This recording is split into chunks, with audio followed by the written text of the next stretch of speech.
Alright. Your boy on the way to Charlotte now. We're going to the Hornets Music Industry Night, hosted by DJ Chuck T. We got the great Rap Coalition, Wendy Day, in the building today. My first encounter with Wendy was actually when I went to Tennessee. Because of Chuck T, I went to Chattanooga, Tennessee, for a music conference there that Chuck T was speaking at, and just so happened Wendy Day was also on the panel, and I was able to talk to her then. So now Chuck T doing it again, putting one of my I don't like to say idols, but one of the people that I had studied and researched as I was coming up in this music industry. So I'm looking forward to seeing her again today. Hopefully this music conference will get me a little step closer to getting North Carolina put on the map. So yeah, I'm looking forward to it. Ready to see what this day has in store. My road dog, it wasn't able to come with me today. Work call, so she had to go and handle her duties. So yeah, but y'all just stay tuned, and we're gonna kind of see what we're gonna do in Charlotte this weekend. Y'all be always forward, never backward. Alright, we done made it to Charlotte. We here now, baby. I'm about to walk up now to the entrance. It's now what? 11:41, so I'm 19 minutes early. Well, not really, cause really 9 minutes early, cause they said they were gonna start letting people in at 11:50, but conference started at 12. So yeah, here it is. Check me out.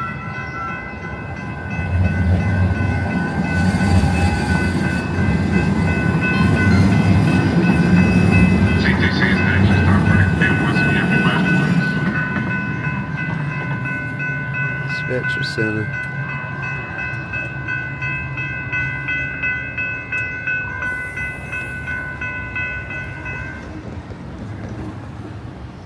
I don't be wanting to step on the park.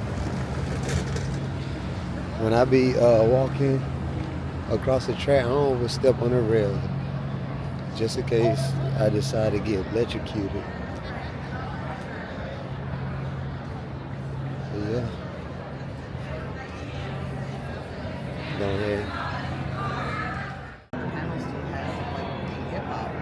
And I'm not trying to be an asshole, but like this is the number one genre of music. Right. So it's like, okay, I would expect it to be like a good percentage, and you're like, oh, well, that's why we need you. And you're not doing it. Yeah. If you're not going to support us, you're not going to support it.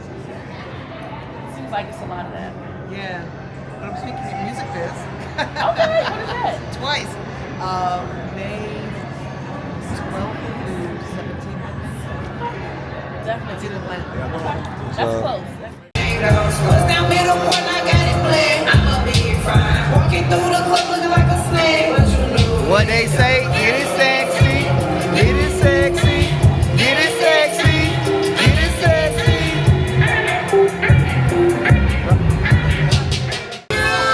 You're the one I love, you're the one I need, you're the only one I see. Come on, baby, it's you. You're the one that keeps your eye. You're the one I can always call when I need you, baby. Everything stops. Finally, You put my love on top. ooh, come on, baby. You put my love on top, top, top, top, top. You put my love on top. Man, I'm rocking off my guy Derek, J. man, boy, back outside, got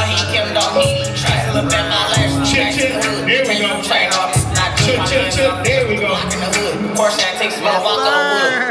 We in that.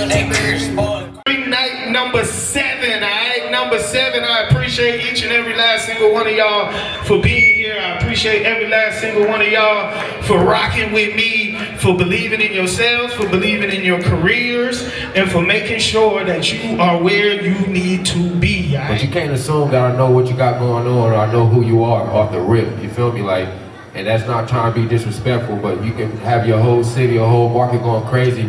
I might be out the loop, and that might be my fault, you feel me? But you can't approach me assuming that I know who you is, or I know what time it is, or I know what the fuck going on, excuse my language, you feel me? But you know how they say. You know we got kids. Yeah, I'm sorry, but I know what's going on, you feel me? You know, that's everybody's favorite line. You know what time it is, you know what I'm doing, I'm out here. You can't assume that, so approach it where, you know, it's respect. You know what I'm saying? You asking for something, you looking for something, or you inquiring about something, and vice versa, you feel what I'm saying? We need each other.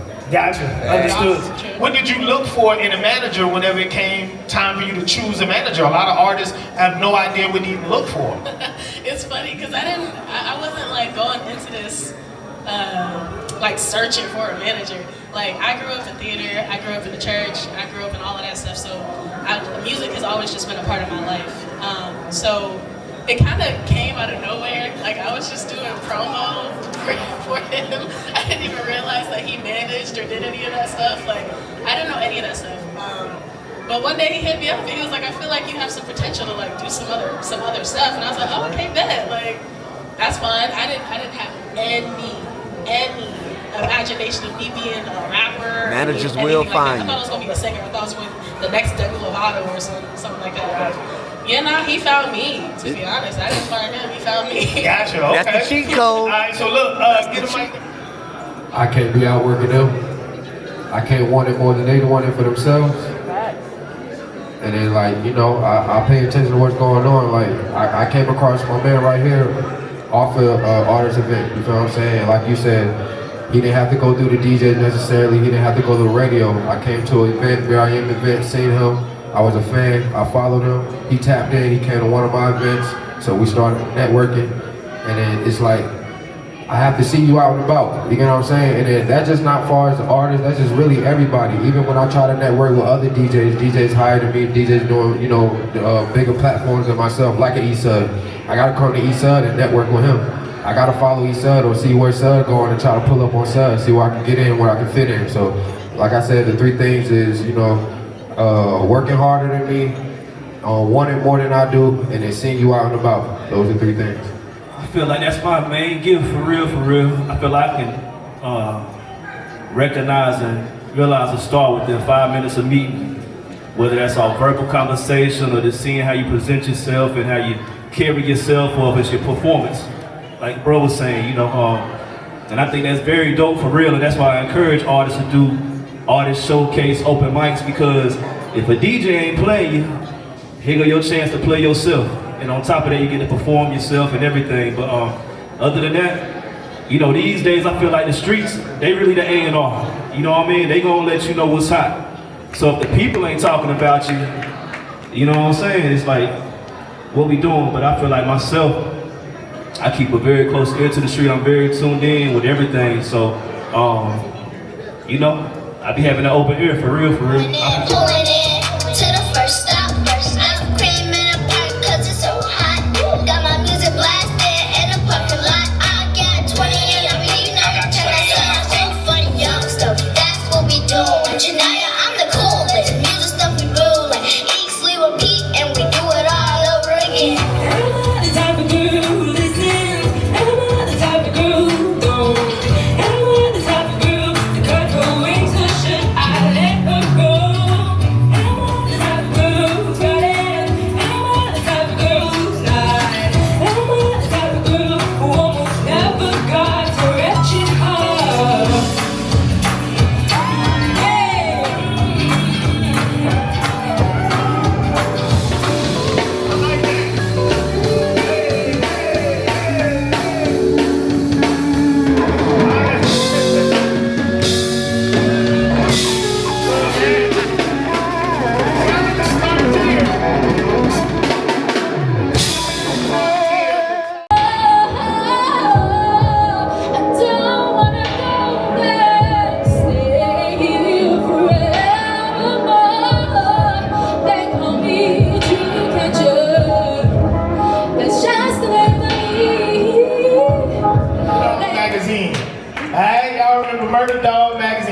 maybe 5, 6 hands, man. Those were the good old days. Those were the good old days where the independent artist has so much freedom because it has so many outlets, all right? Believe it or not, me and Wendy are gonna talk about this.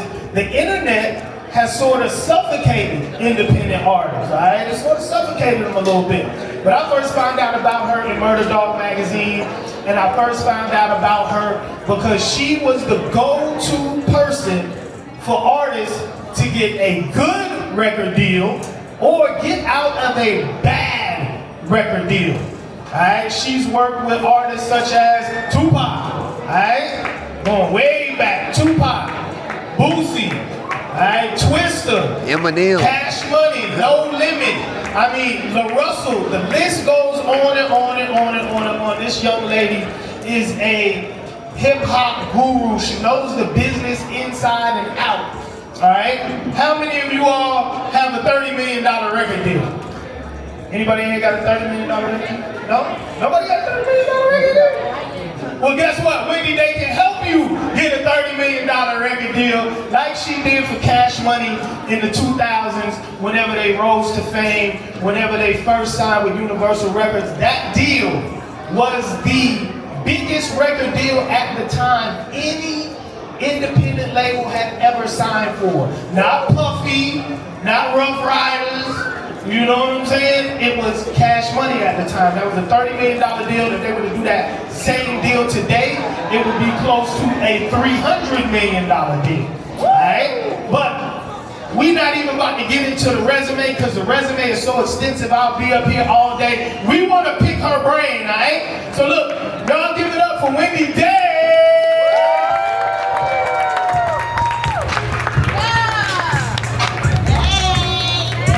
And we're not going to talk too long because I want to get questions from the crowd, and I'm nominating my good friend Mirai on the fly. Alright, that is such an amazing jersey you have. Alright, that is an amazing jersey. let us see the back. Let us see the back. They said they want to see the back. Hey! All right, so I'm gonna give you this mic right here. Got Thank a little you so bit, much. little bit of volume on that thing. Woohoo! Like I need that. I'm loud as fuck. Oh, there's children in here. I'm sorry. Yes. I swear like a sailor, so this is gonna be hard. Look, me too, but we gonna work with each other to make sure that we keep it clean. Keep it clean, right? Okay, I'm gonna try. All right, so Wendy, let's get straight into it. Let's do it. Let's get straight into it. So, Yesterday. yesterday? I don't know, because you got a resume that predates yesterday. You left Eminem off. I did leave off Eminem. Yeah. You are the one who introduced Eminem to Dr. Dre. Alright? I'm sorry. Gotcha. Yeah. She had to get me together, you know what I'm saying? Look, that's how I be with my resume too now. I'll be like, wait, hold up, you forgot that I was Southern Entertainment Awards #1 DJ in the South. You Don't forgot forget the that. most important thing. Wasn't like one of my artists your first mixtape? One of my first, it was my highest paid mixtape at the time. I love that. It was my highest paid mixtape at the time. So proud of that. But Wendy, That's relationship. that is relationships. That's relationship. For real. All right, look, I was out here, and I tell a lot of DJs You was this. hustling. I was hustling. Come on, man. Ooh. Come on, man. Look, Ooh. they think they know, but they don't really know. I was hustling. Hustling. But Wendy did give me my highest paid mixtape at the time. I was around here in the Carolinas doing mixtapes, $500, $750. I think maybe somebody may have paid me $1,000 to do a mixtape. And Wendy said, wait, hold up, man, I know your worth. All right, she got me 3 bands. All right, she got me 3 bands. And he was worth every penny. Every penny. I guarantee you, I think I could have probably got 5, but she would have made him give me 5. Oh, yeah. All right? But Wendy, when was the first time you said to yourself, I want to be a problem solver in the hip hop industry? What a great question. I don't think anybody's ever asked me that. So I started listening to hip hop in 1980, and I wasn't probably even born no yet. one in this room was born yet, exactly. So I came to this from the culture. And I say that because that's really important, because there's a lot of people that look like me that don't really care about the culture. And the culture really, really, really matters.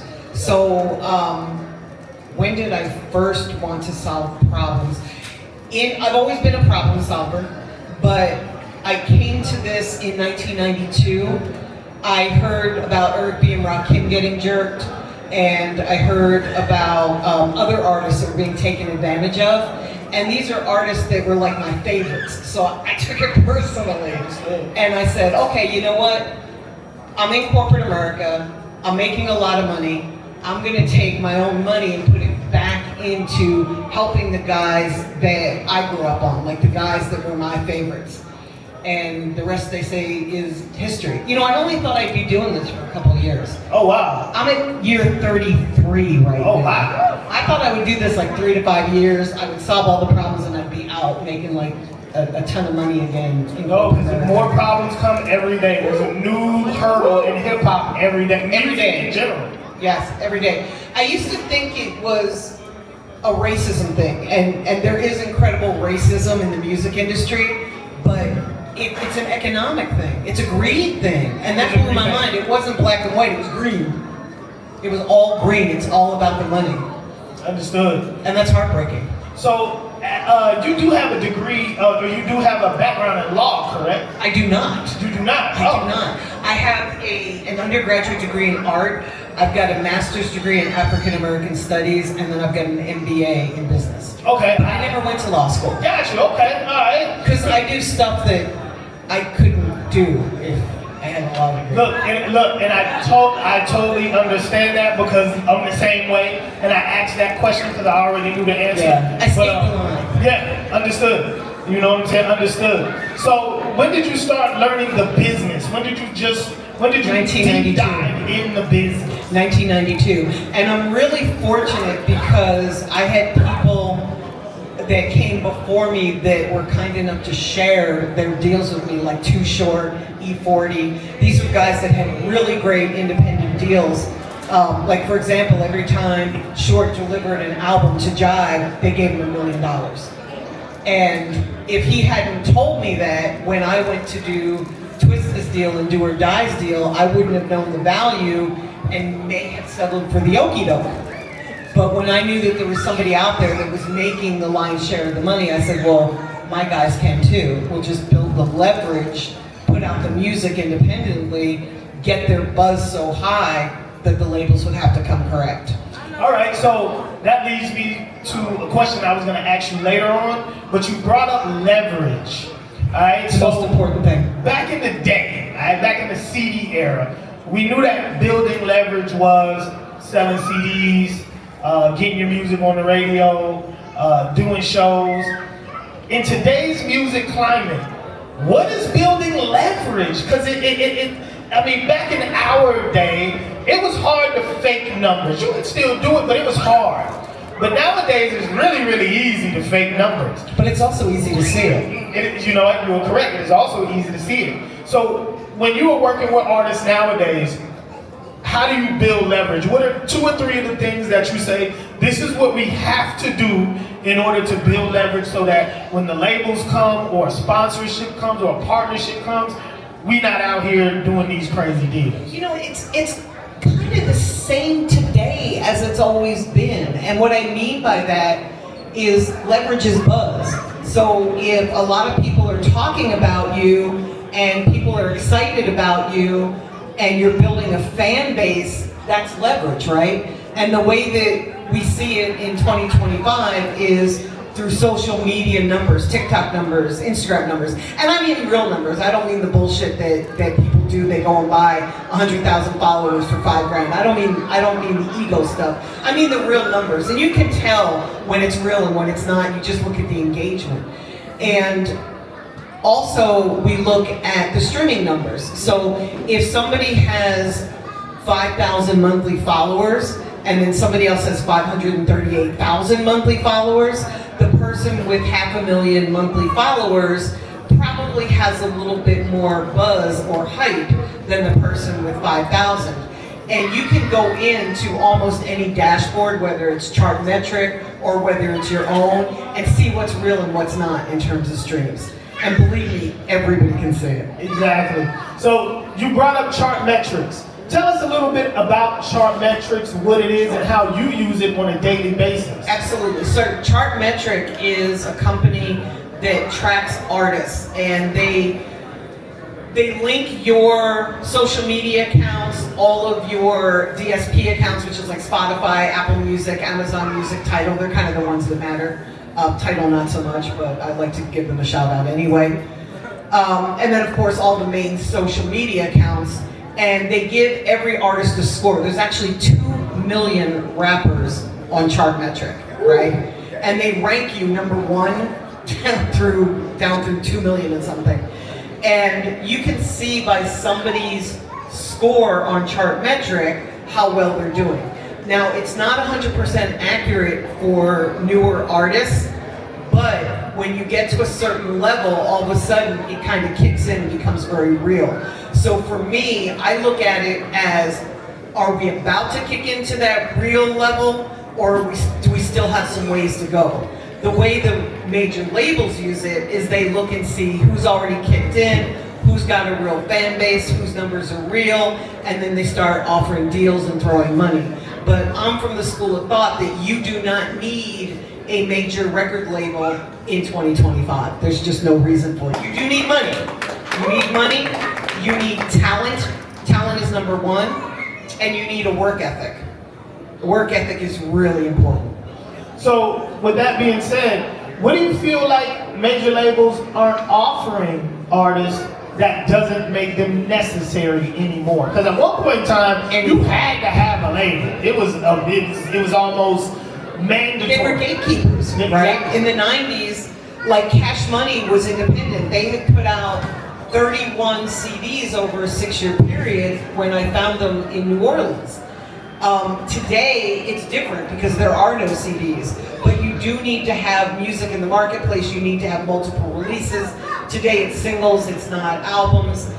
The reason you can stay independent is because you can develop yourself, you can hire the same people the major labels hire, and you can do the work. They don't do any artist development, and I don't want to just sit here and slam them, although that's what it's going to look like I'm doing. But you can do yourself what they do. The difference between you and them is, as an independent, it takes less money to do this than it does a major label. And you're going to focus on yourself far more than they are, because they're going to put out 20 or 30 artists a year just in black music. They're going to throw it against the wall. Whatever sticks is going to get the budget. You're not going to do that to yourself. You're going to focus and you're going to keep working. It takes anywhere from a 1.5 years on the fast track to 4 years on the slow track in order to build a career. And let me give you examples. So I worked with an artist out of Atlanta called Trouble. Trouble was a street artist. He was independent. He was part of the duct tape crew. It took me 4 years to get him to the point where Interscope offered him an $8 million deal over a 3-year period. That's a lot of fucking time to work with somebody, right? On the flip side, there's Little Donald, who had a hit record called Do Better, and it took us a 1.5 years to get to the point where he was getting multi-million-dollar offers. So even somebody with a hit record, it still takes a 1.5 years. So you've got to really put the time in. It's a constant grind. It's consistency. Consistency is what builds your career. It's not just having a hit record. It's not just having a viral moment.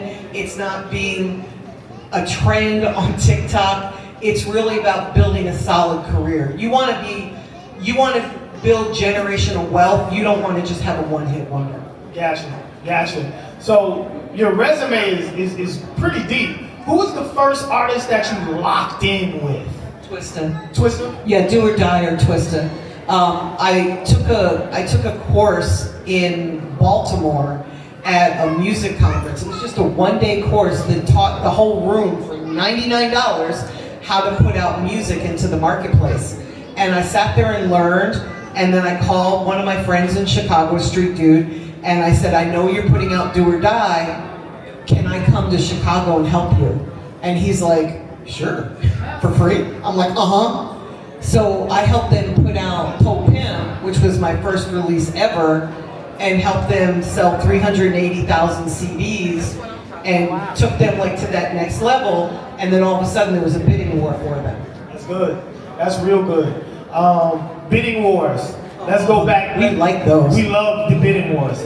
Let's go back to the Cash Money deal. right? At the time, it was the biggest deal of its kind. Yes. They were still considered independent, even though they signed that deal with Universal. Yeah. So, what did Universal give them the $30 million for if they were still independent? It was a line of credit for each artist. They were supposed to put out 6 artists a year. They didn't end up putting out 6 a year, but they were supposed to put out 6 artists a year. It was a 3-year deal. And because I was a little bit nervous that Universal might drop the ball on them, I made it so that if they wanted to leave, they could take everybody with them. So they owned their masters 100%, they owned their publishing 100%, and then it was a $3 million advance. Gotcha. So that they could run the label. And then there was a clause, sorry to interrupt you, there was a clause in it that I'm really kind of proud of, and I ended up going to war with them, so I never told them about this clause, but there was a clause where Universal's staff had to teach them how to run their own label.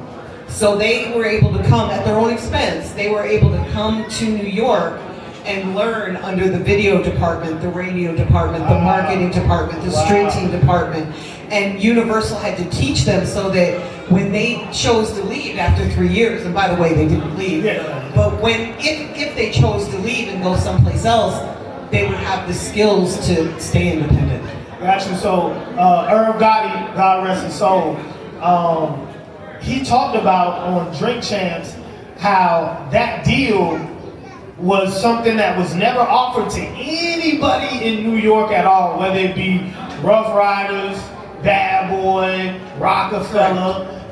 And he talked about. Can I tell you why? Or that was the question. I was going to say, why do you think Cash Money was able to get what nobody else could get at the time? And some of those, all of those record labels had big hits. Yeah. In 25 years, nobody's ever asked me this. So what a great question. You know who I am. I know. We should have done this years ago. So, the reason New York artists or anybody that was coming out of New York or LA never got this type of deal is because they played the advance game. And what that is, so let me use Jay-Z as an example, right? Or even Snoop Dogg.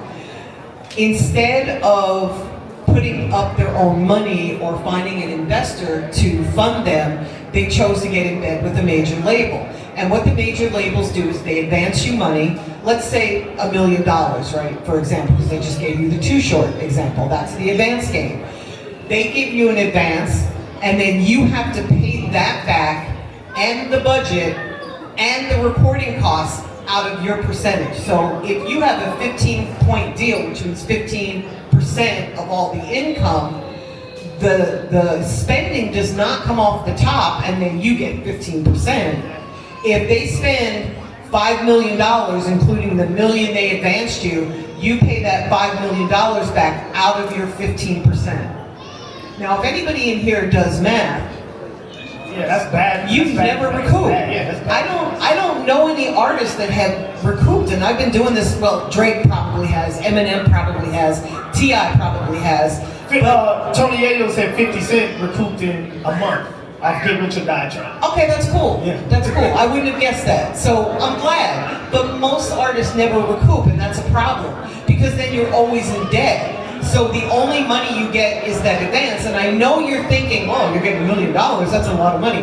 It's not, because you're gonna pay tax on that million, which is gonna bring it down to about $700,000. Your manager's gonna get 20%, your lawyer, the person who did the deal is gonna get 10%, your lawyer's gonna get 5%, your business manager, which is the accountant's gonna get 5%.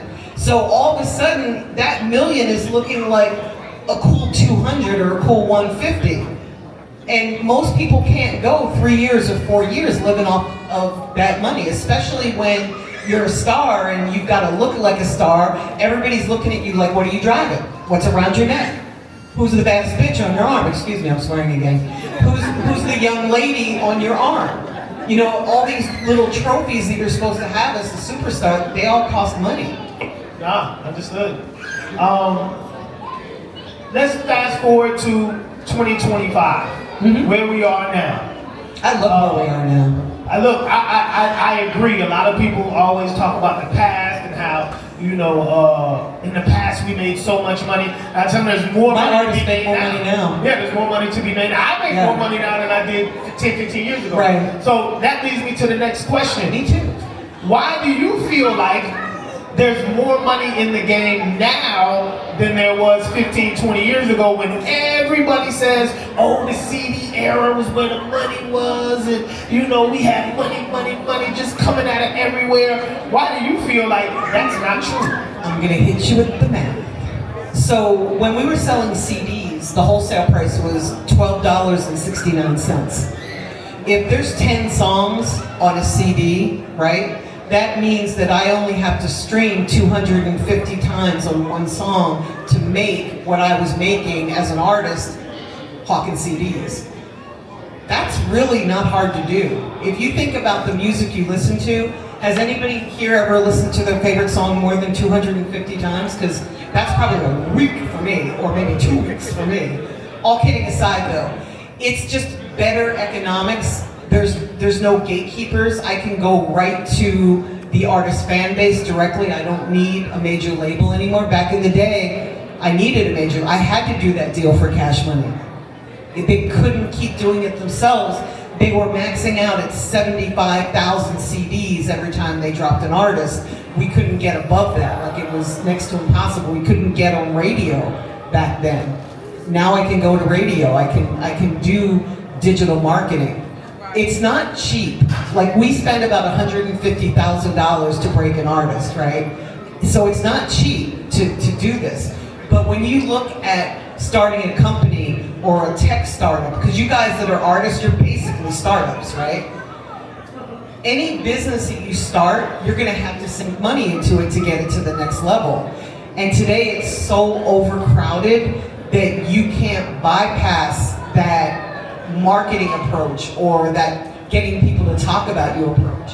You know, you can hit social media for free, but it's not enough. You still need to run ads. You still need to have influencers talking about you. You still need to create a buzz around yourself. But the thing about today is that artists put themselves on. They don't need to sit back and wait for somebody to put them on. And in reality, back then, it wasn't putting them on, it was pimping them, right? It was sharecropping. No, you're correct. So you talked about just now a few strategies that artists can use to sort of gain a buzz. Yes. When you're working with the artist, how do you determine what avenue they should take first whenever it comes to gaining a buzz? What do you look for? How do you read the analytics? Is it the music? Like, Yes. How do you decide that? The music always comes first. And that doesn't mean that I have to like it. I didn't like Twista's music, right? But I was hugely successful with him. It doesn't have to be likable to you personally, but the fans have to like it. And as a DJ, you know this. There might be a Laffy Taffy. Did you like Laffy Taffy? You know what? I always use that as an example. No, I did not like Laffy But did the Taffy. fans like it? Did people request it? They loved it. It was an earworm, right? And then it got to the point where I was even saying, oh. I mean, it's the nature of the business. If you're going to be the person that's between an artist and the fan base, and now the artist can go direct to the fan base, right? But if you're going to be the person, you have to deliver what the fans want, or the fans are just going to push you aside and find somebody that's going to play what they want. You know? So how do I, as an artist, if I was an artist and my single goes viral, how do I not become a one-hit wonder? I hear that so much, how artists are always behind the record and never in front of the record. Yes. So now that everybody is chasing a viral moment, if you are working with an artist who has a viral moment, what do you do? Yeah, Little Donald. Shit went viral like a mug. What do you do to keep them on pace with the record versus falling behind? We kept, and it didn't really work with Donald, but we kept dropping music. So we put music out, our company puts music out every other week, which is a lot of music. That doesn't mean we only work it for 2 weeks. That means we have a lot of stuff in the marketplace. That's why it costs $150, right? We have a lot of stuff in the marketplace that we're marketing and promoting constantly, but it's new music constantly. So we're putting out like 26 songs a year.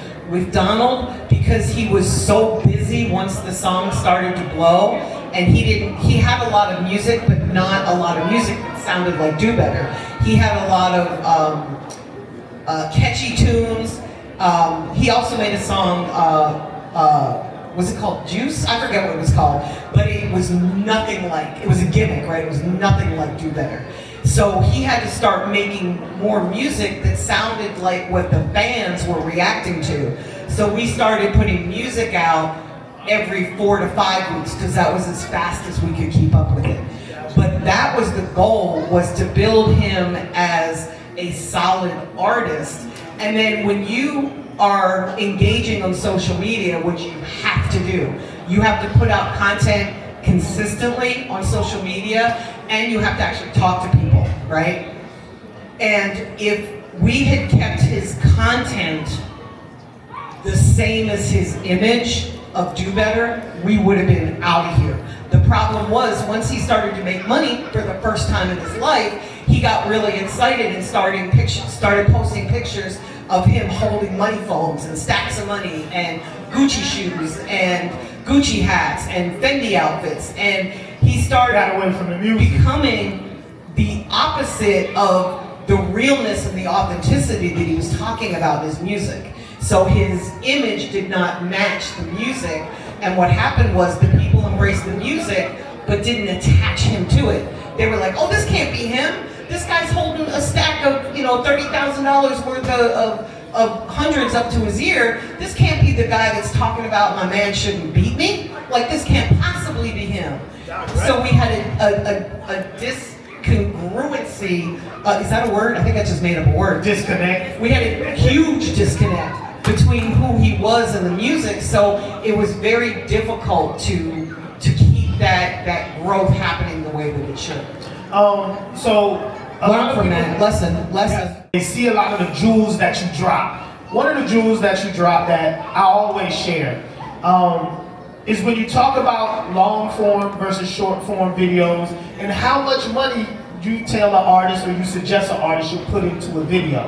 Can you give us a quick rundown of how you strategize the videos and the budgets for the videos? Because everybody talks content, but content costs money. Yeah, and it's funny, we're on hiatus with the cheat code right now. I don't know that it's coming back.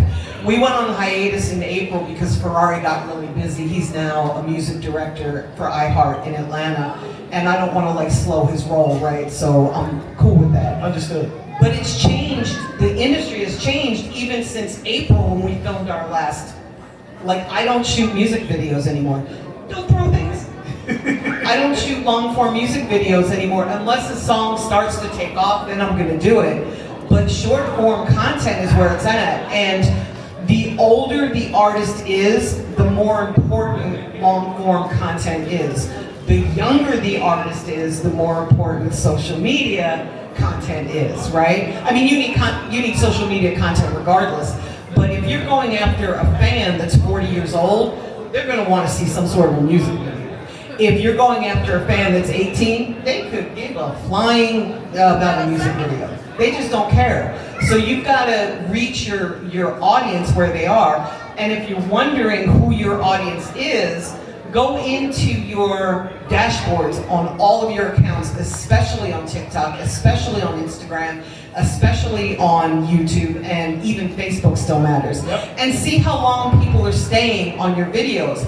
If you're shooting a 5-minute or a 3-minute long form music video and people are only staying 17 seconds, you've got a disconnect. You've got a problem because you're spending thousands of dollars on long form content that you could be putting into multiple different pieces of short form content and just taking it out of here.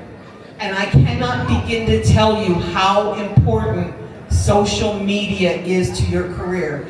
And I hate it, I hate it, I hate it.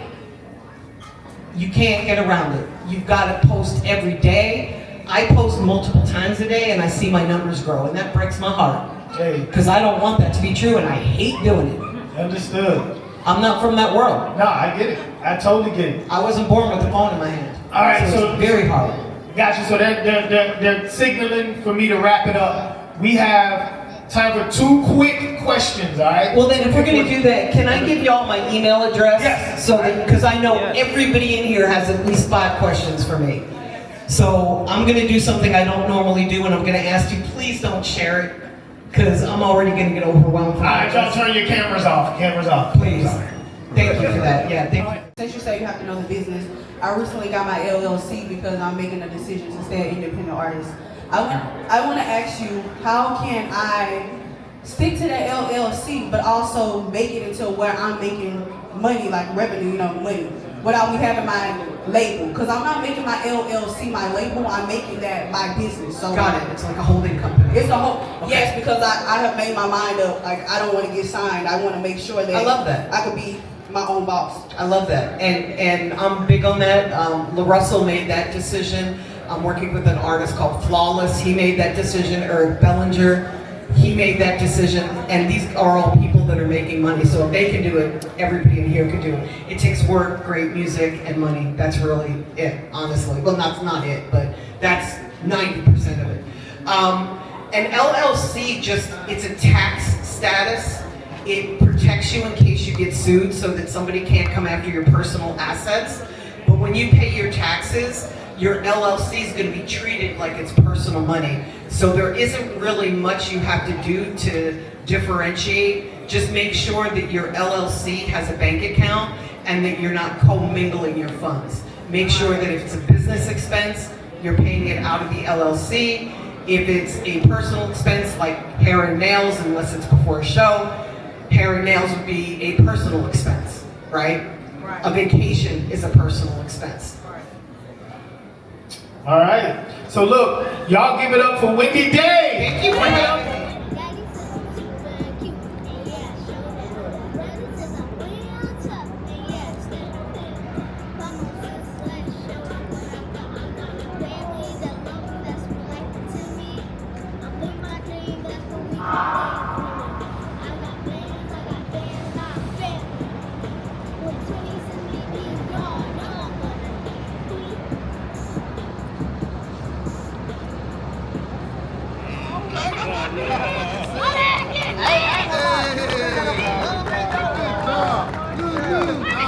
Are y'all gonna do another angle?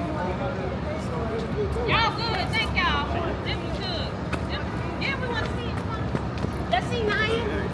Oh, yeah, still on. Talk to the camera. Let them know who you is. Naya make. Oh, no, that look good. Hey, that look good, Mike. My bad, bro. That look good, Mike. Y'all see what it is, man. We got kids out here in North Carolina that's actually out here making positive music for kids. I told y'all, North Carolina, we up next. Y'all keep talking about Atlanta, New York, LA. That we ain't on that wave no more. If you ain't about North Carolina, if you ain't came down south, and you ain't heard this good music we got, I don't know what you doing, man. Y'all need to go ahead and tap in. Always forward, never backwards. NC about that action, baby. Alright, that was the end of the Hornets music industry night. I was gonna stay for the game, but I don't think I'm gonna stay. I don't think I'm gonna stay and eat. I'm gonna go ahead and get back on the road, head back to Greensboro. But today was a good day. Got to talk to Wendy Day for the second time in my life. Like I said, I've been watching her since I started my label, so it's always a pleasure to meet people that you kind of look up to, that kind of help you to where you've been. So I'm gonna just keep going on, and it's just, it is what it is, man. Always forward, never backwards. We in action. LB done pulled up on me. Got my call dog out here.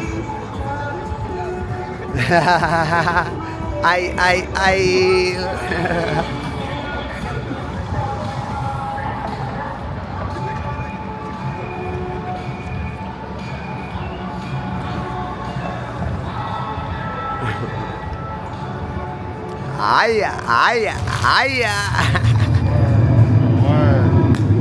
Oh, good. In the building. What's happening? Are you vlogging? Hell yeah. We're trying to make this a little thing now. Shit. Oh. Hell yeah. Yeah, you said. What's the word, bro? Nice shit, dog. Had a goddamn music conference and shit. Alright, about to go. Think over my damn LB actually now. I know I said I was going back to Greensboro, but change of plans, that's what happened. When you let your LB know you're in town. Like, yo, bro, let's link up. Let's go get a drink. We ain't seen each other probably since homecoming. So, yeah.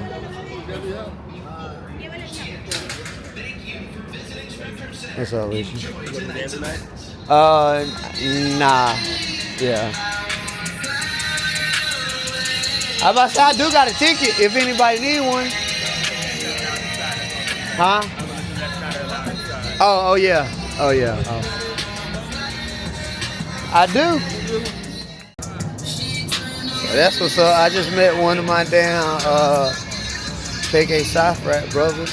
So hey, that's dope. But yeah, like I was saying, we on our way to